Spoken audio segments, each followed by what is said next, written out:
And Deputy President William Ruto's United Democratic Alliance, UDA, is pushing for the prosecution of 5 cabinet secretaries and 1 principal secretary, accusing them of political partisanship and violating the Election Offences Act.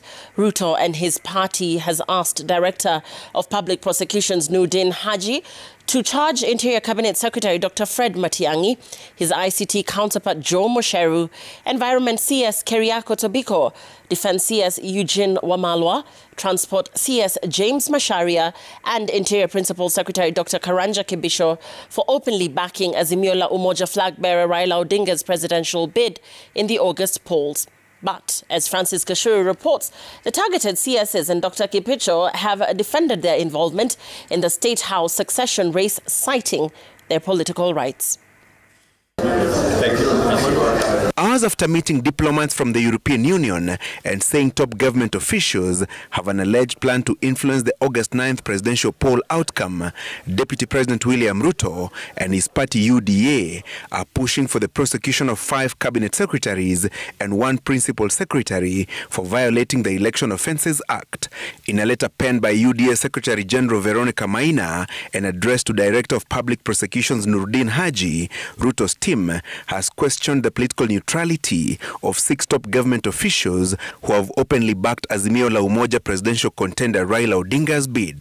UDA petitioning Haji to prosecute Interior Cabinet Secretary Dr. Fred Matiang'i, ICT CS Joe Mucheru, Environment CS Tobiko, Defense CS Wamalwa, Transport CS James Macharia, and Interior Principal Secretary Dr. Kibicho. UDA's preferred charges against the 6 government officers include violation of Section 16 of the Election Offences Act of 2016. According to that section of the law, a public officer who engages in activities of any political party or candidate or publicly indicates support for or opposition against any party or candidate participating in an election commits an offence and is liable on conviction to a fine not exceeding 1 million shillings or to imprisonment for a term not exceeding 3 years or both. When public officials take positions that are contrary to their oath of office, but they are active agents of undermining a credible, transparent election. In 2017, we were campaigning together with the same person. Why is it that now I'm campaigning for somebody else that it's now seeming different, and yet in 2017 it was okay? So I'm just finding this is a farce. The UDA letter is copied to Head of Public Service Joseph Kinyua, IEBC Chairman Wafula Chebukati, National Cohesion and Integration Commission Chairman Dr. Samuel Kobia, the US Embassy in Kenya, the British High Commission, the European Union, and the African Diplomats Group.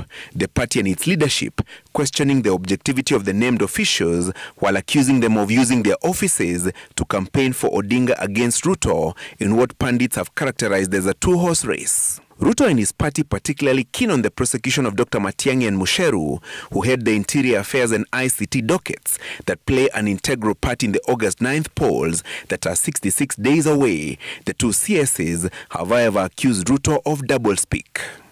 Public officials in charge of ICT, when they make statements that they are in charge of data that will make whichever side win,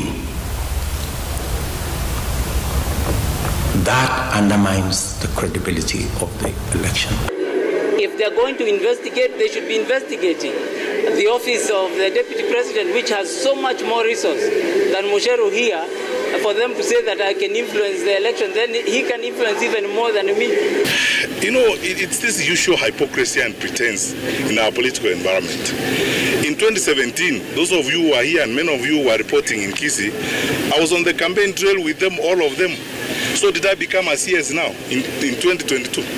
I was not a CS then. The internet does not forget. Go and look for videos and so on of rallies where we were with them those who are making those claims in 2017. Now, because we are not with them, we are breaking the law. Cabinet secretaries backing Odinga's State House race have defended their involvement in the succession contest, citing Section 23(1) of the Leadership and Integrity Act that exempts them, together with county executive committee members, from a requirement barring state officers from furthering the political interests of their preferred political parties and candidates in an electoral process. Francis Gashuri, Citizen TV.